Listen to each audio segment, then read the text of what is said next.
I want to talk about inefficiency. And I first want to tell you about where I'm from. I'm from St. George, Utah. We moved there when I was 12. We drove across the country from North Carolina, where we lived, and we arrived, I think, on July 16th. It was 120 degrees. I'd never felt such heat, and I couldn't understand what kind of hell we'd moved to. We lived in an area called Bloomington, kind of a little bit outside of town. There was a golf course and a country club that was probably pretty nice in the 60s and definitely had seen better days by the 90s. One of my first assignments as a new member of the ward was to go around and collect fast offerings. So it's August. It's 2 p.m. And I am walking around door to door and asking Brother Sorensen and Sister Carter if they have their fast offerings to give. I'd wait for them to go find the checkbook, write it out. They'd give me this little blue slip, and I'd put it in this blue pouch, and I'd faithfully carry it back to the bishop.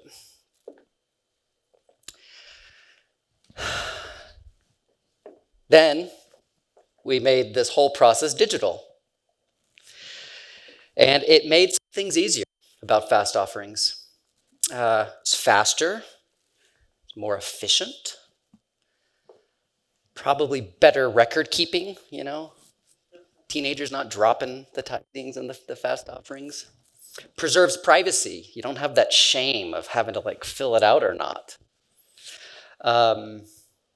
And it didn't require teenagers to walk around the neighborhood, knocking on doors and asking people for their offerings.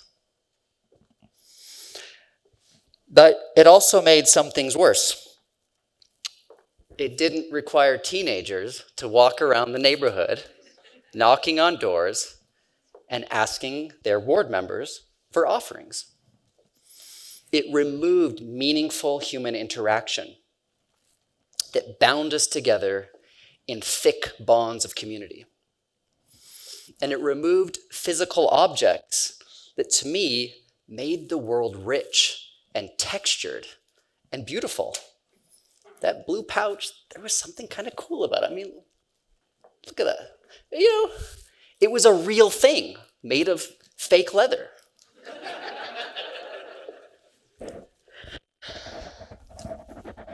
I came of age in the digital revolution. I lived through the launch of the personal computer, AOL, Netscape, Google, Amazon, YouTube, Facebook, the iPhone, Twitter, and now ChatGPT. And I used to believe one of the foundational myths of our culture, that more technology is always better. That we were making progress if we just got more technology, more gadgets, more stuff.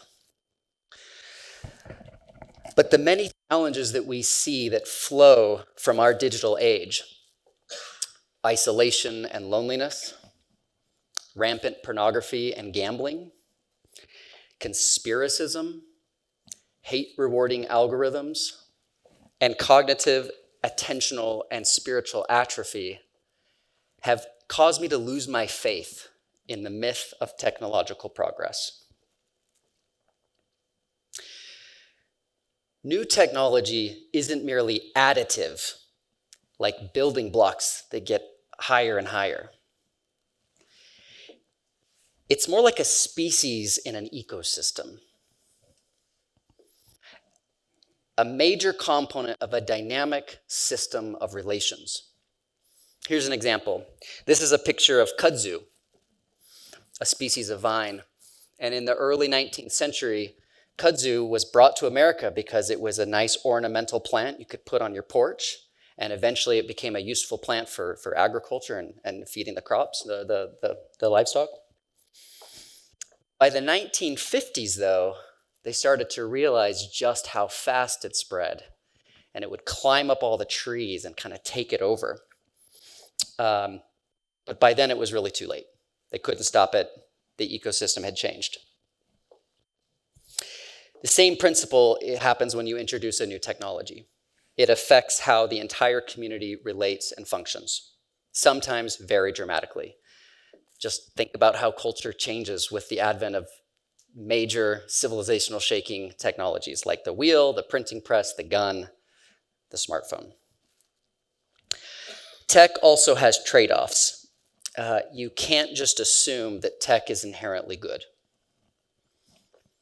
That is why I've become a little bit of a tech atheist, or at least a tech agnostic. But that's okay, because I don't want to place my faith in Silicon Valley. I want to place my faith in Jesus. So I want to think a little bit about AI with Jesus today. Perhaps with his presence, he can open our eyes and help us approach this challenge with the light that we need. Let's begin with this teaching. Which of you, having 100 sheep and losing one, does not leave the 99 in the wilderness and go after the one that is lost until he finds it? From the logic of efficiency, this is totally absurd. It's 1% of the flock. You got 99% still. That's just a part of doing business. You lose the 1%. It's costly to go on a rescue mission. You might not find the sheep. A flock might get risked by other challenges. The logic of efficiency can treat individuals and human beings as abstract, as statistics. And sometimes at the extreme, the logic of efficiency can treat human beings as problems. Efficiency thinking can place value on people for what they can contribute, whether that is wealth, intelligence, ideology, or preferred racial categories. And those who are perceived as being inefficient or a drain on society can then be pushed to the side, discriminated against, or sometimes at its extreme, eliminated. The Nazis were obsessed with efficiency. Today, I would say that elective abortion and assisted suicide are manifestations of efficiency thinking. Love, on the other hand, is inefficient. It treats each person as carrying infinite value, simply for being a cherished member of the human family, a beloved son or daughter of heavenly parents. Think about how Jesus went about his ministry. He taught and blessed and healed one by one or in very small groups. The Gospels are remarkable in their particularity, with the texture of each individual. Why didn't Jesus preach from a heavenly megaphone so he could rapidly scale the gospel? Why did he teach one by one or in small groups? I think it's because Jesus doesn't love humanity in the abstract. He loved particular humans. Matthew, Mark, Joseph, Mary, Peter, James, John, Mary Magdalene, Lazarus, the woman at the well, and one of my favorites, Zacchaeus, share a name, who was a short little guy, couldn't see, climbed the tree, and got a dinner invitation out of it. Jesus loves each person individually. He loves you. He loves John. He loves Ben. He loves me. Spiritual transformation can't be done at scale because it can only happen at the speed of love. And if love is our goal, as it should be, we should be very suspicious of tools that make human connection harder.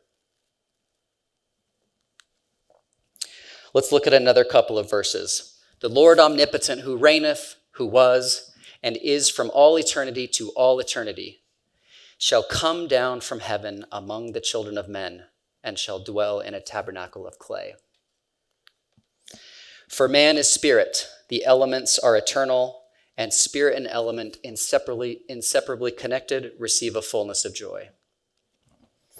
When God declared creation good, and when the Word became flesh, we learned that the natural world and our physical bodies are not limits to escape, but blessings to inhabit. Embodiment is not a temporary, annoying trial, but an essential partnership of spirit and matter. Full joy only comes through their union. So we should be very wary of tools and experiences that disembody us, that pull us away from our full range of senses, that promise full freedom, but can only deliver artificial imitation.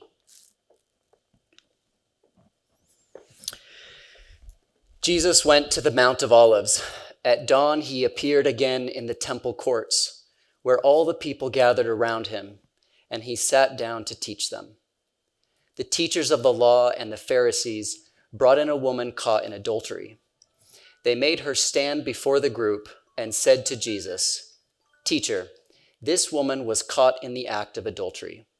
In the law, Moses commanded us to stone such women. Now, what do you say?" They were using this question as a trap in order to have a basis for accusing him. But Jesus bent down and started to write on the ground with his finger. When they kept on questioning him, he straightened up and said to them, "Let any one of you who is without sin be the first to throw a stone at her." Again, he stooped down and wrote on the ground. At this, those who heard began to go away one at a time, the older ones first, until only Jesus was left, with the woman still standing there. Jesus straightened up and asked her, "Woman, where are they? Has no one condemned you?" "No one, sir," she said. "Then neither do I condemn you," Jesus declared. "Go now and leave your life of sin." In this story, I see Jesus refusing the algorithm. The algorithm of the Pharisees predicted that the woman deserved a violent death by stoning. Jesus instead responded to this moment with the opposite of an algorithm: wisdom. Algorithms prioritize speed, but notice how Jesus took a moment to slow down, writing in the sand, reflecting on how to open a situation into a new possibility, into a new consciousness and awareness. Wisdom is doing what is needed for wholeness in each particular situation. Wisdom is not about abolishing a law, but uniting spirit and law. Having the judgment to seek the flourishing of the one and the whole at the same time.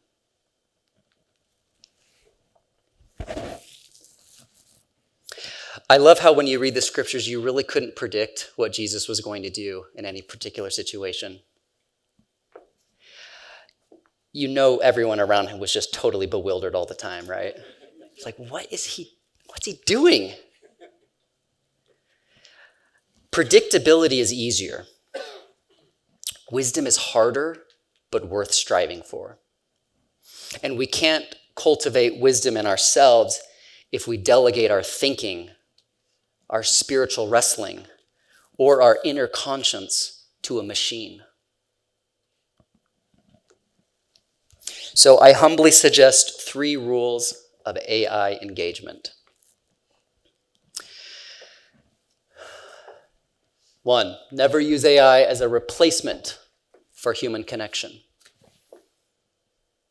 2, never use AI to escape the body.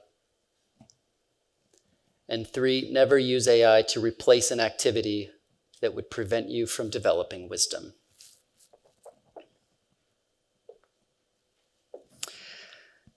A shorter version of these 3 rules would be more Amish. The Amish are misunderstood as being knee-jerk against all technology. It's not true. They're against technology that threatens community connection and spiritual vitality. It's more accurate to say that they use technology selectively. Televisions, radios, and personal computers are rejected outright because it introduces values contrary to their own. But other types of technology are used or selectively modified. Gas grills, shop tools, camping equipment, farm equipment. They use horse and buggy not because they irrationally hate cars or think they're evil or something, but because they rightly understand that cars lead communities to spread out and become disconnected. They want to stay devoted to their local land and their local community. If you can't drive at 80 miles an hour down I-15, you stick to one neighborhood. I think we could learn a lot from how Amish approach technology. To meet the new challenges presented by the internet and AI, we might need to be willing to diverge from mainstream culture more aggressively than we have in recent decades. We might need to make peculiar great again. Peculiar in our focus on community, on the spiritual formation of the next generation, and in our commitment to follow Jesus' teachings and example, even when they diverge substantially from mainstream tech-mediated culture. Maybe we need to stop using smartphones and not just get Gab phones for our kids, parents. Maybe we need to not use ChatGPT for daily thinking tasks to ensure we don't atrophy our ability to think for ourselves. Maybe we need to be bolder in challenging the ability of companies and products to spread slop and porn and spiritual poison for ourselves and our children. The challenge is great, but so is our faith, and we can draw on the strength of our loving heavenly parents. I want to conclude by sharing with you my favorite painting. I've shown this to Carl Youngblood many times. It's called The Wedding Dance by Peter Bruegel. It shows a little village in the Netherlands in the 16th century. And to me, it's just my favorite representation of community and conviviality. In my home ward in St. George, I knew everyone's name, and they knew mine. In large part because I did the inefficient and embodied work of collecting those fast offerings.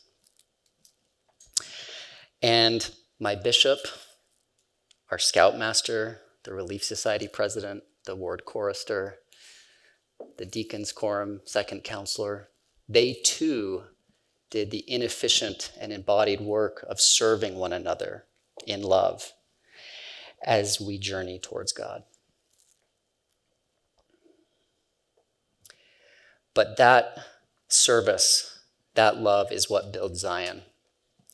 And Zion is where we can dance with the joy that we are seen, we belong, and we are loved. Thank you.